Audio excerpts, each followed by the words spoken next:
সুপ্রিয় দর্শক মন্ডলী, পুরস্কার প্রদান মঞ্চে আপনাদেরকে স্বাগত জানাচ্ছি। আমি অনুরোধ জানাচ্ছি অতিরিক্ত পুলিশ সুপার মহোদয় সহ সকলকে পাশে যে পুরস্কার প্রদান মঞ্চ রয়েছে সেখানে যাবার জন্য।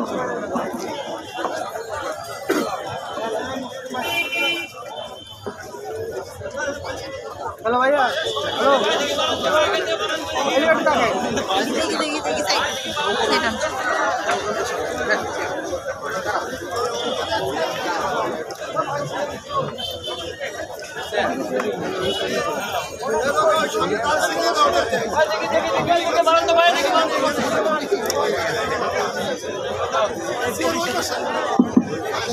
পুরস্কার আমরা অতিথি মঞ্চে দিব, তবে এখান থেকে আমরা বক্তব্য প্রদানটা শেষ করতে চাই। যেহেতু মাইক্রোফোন সেখানে যাচ্ছে না, আমি ধরো।